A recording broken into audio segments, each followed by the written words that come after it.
इस वीडियो में हम रिफ्रैक्शन पर बात करेंगे, लेकिन हमारी तवज्जो साइज्मिक वेव्स की रिफ्रैक्शन पे रहेगी। रिफ्रैक्शन के उसूल तो वही होंगे जो रोशनी की लहरों में या किसी भी किस्म की दूसरी लहरों में होते हैं। मिसाल के तौर पर हमारे पास यहाँ एक सुस्त मीडियम है और इस तरफ एक तेज मीडियम है।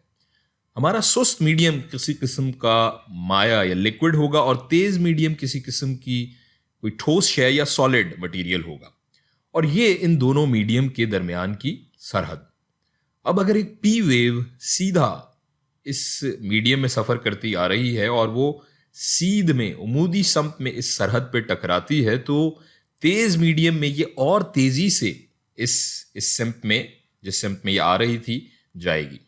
क्योंकि तेज मीडियम ज्यादा घना है और मॉलिक्यूल एक दूसरे से ज्यादा तेजी से टकराएंगे सुस्त मीडियम के मुकाबले में, तो इसका मतलब है कि यहां रिफ्रैक्शन अगर हम देखें नहीं हो रहा।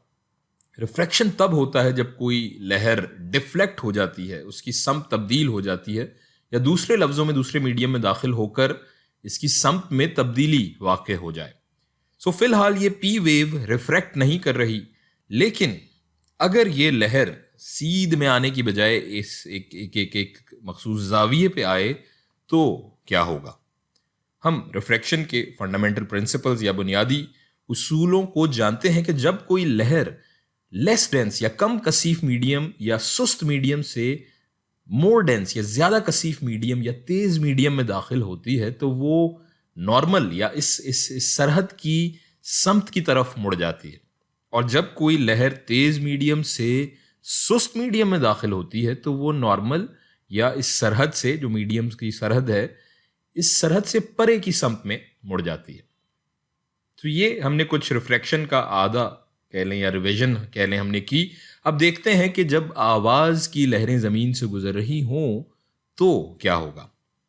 इससे हमें बुनियादी तौर पर यह बताने में मदद मिलेगी कि हम ये कैसे जान सकते हैं कि जमीन की असल अंदरूनी साख्त क्या है। लिहाजा अगर जमीन अभी कुछ यकसा मवाद से बनी हुई हो और इस पर जलजला आ जाए, शायद इसकी सतह से यहाँ थोड़ा सा नीचे, तो ये सतह से नीचे किसी परत में, क्रस्ट में कहीं हो रहा होगा। अब अगर जमीन अंदर से यकसा कसाफत की हामिल होती, तो पी लहरें किस तरह सफर करेंगी। ये पी वेव सिर्फ सीधी लकीरों की शक्ल में चलती जाएंगी, क्योंकि अगर जमीन अंदर से यकसा कसाफत की हामिल हमने फर्ज की है, तो ऐसी कोई शय नहीं जो इन पी वेव्स की समत तब्दील करे, क्योंकि डेंसिटी अंदर कसाफत तब्दील नहीं हो रही। लेकिन हम जानते हैं कि असल में जब ज़मीन में हम गहराई में और मज़ीद गहराई में जाते हैं, तो हम जितना गहराई में जाते जाएं, दबाव, प्रेशर, दर्जा हरारत, टेम्परेचर और डेंसिटी या कसाफत में इजाफा होता जाता है। सो ऐसी ज़मीन जिसकी गहराई में जाते हुए डेंसिटी या कसाफत में इजाफा होता जाता है, उसमें पी लहरें कैसे सफ़र करेंगी।